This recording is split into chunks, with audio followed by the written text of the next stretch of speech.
I hear people come into me all the time and they say, I'm doing the 10-day juice fast. I'm doing the lemon cayenne pepper. It's big in January. We're going into the holiday season. Summer's kind of wrapping up. Everybody in the fall wants to, kids are going back to school. I'm on the health wagon. My vacations are done. But we want people to really know that doing this 10-day juicing and doing these things, it can benefit along with what you're doing, but you don't want to do this 10-day juice fast where you're just juicing all day long. You're not getting the nutrients that you need. It's actually going to bring more fogginess, bring more nutrients that you're going to miss. This probably is not the best benefit for a lot of people, and it really needs to have... I'm here with Simon with Metagenics, and we've been talking about medical detox and what is involved in a good detox and how it's important that you have a phase 1, phase 2 of the liver, and then you want to also make sure them kidneys are getting detoxed. And again, we were sharing kind of about how if the pipe in your house gets backed up, how the colon needs to be cleansed too to have a complete cleanse. And you're not going to get this just in juicing and doing these other things. But it's a great thing, and it's brought a lot of media attention to our listeners about how detoxification is important, but we also want them to know what is important and what's in a good detox. Right. So in phase 1 detoxification, which we want to kind of get in a little bit of detail so our listeners understand phase 1, phase 2, phase 3. It just sounds like a lot of gumbo out there for people that don't know, and we want to kind of really break it down so our listeners understand what we're talking about. So in phase 1 liver detox, you got the toxic chemical. It's altered in your liver, it turns to a less harmful chemical, and then your free radicals form and get rid of it.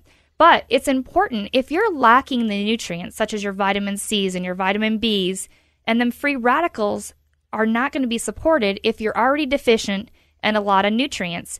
And I know in my prior shows we've talked about how our foods are not nutrient rich, how you don't get these antioxidants in our daily diets because of the way our foods are chemically engineered, and they're not picked at green. We don't walk out to our garden and pick green vegetables anymore. It's shipped here green, and the nutrients go in the last phase of ripening. So many people that we've tested, even in the office, have come back nutrient deficient. So how are they going to have phase 1 without these nutrients? It's not going to happen. Right. That's a whole entire different subject in regards to the vegetables and what have you, but you're 100% correct. We don't grow our own vegetables. Most of us don't grow our own vegetables. And as you mentioned, when we're the standard American diet, the SAD diet, everyone's on the go. And when you're ingesting these things, your body has to get rid of it, right? And so the liver needs to be supported. In phase 1, as you mentioned, is called functionalization. It breaks down these toxins and it tries to convert it so it's more water soluble, so we can get it out of our body. The problem is when it's converted, as you mentioned, to free radicals, if it gets overflowed, like the sink analogy I made earlier, it's got to go somewhere. It goes through your body. So now you have these free radicals floating around your body, and that's just not healthy. What a great detox, what a clinically studied detox will help with, it will help with equalizing phase 1 and phase 2, so it's a smooth transition, so you don't get that overflow sink. So you get the transition of the free radicals to become more water soluble, as you said, and that way you can release it naturally. And so phase 1 and phase 2 very important, and as you mentioned, phase 3, that's equally important as well too. Exactly. So when it converts and it sends to phase 2, you're converting the chemical to make it more water soluble so that it can pass through your kidneys or your colon.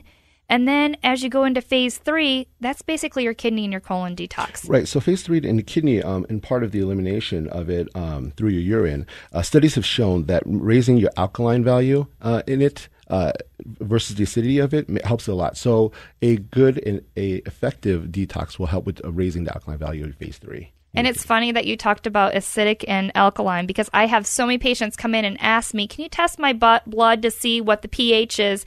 And this is really where that theory comes from. They've taken a piece of the detoxification and gone out and marketed it to do a detox program that's going to make your blood more alkaline. There's a lot of we could do a whole show on the waters and the marketing out there, just on this phase out there.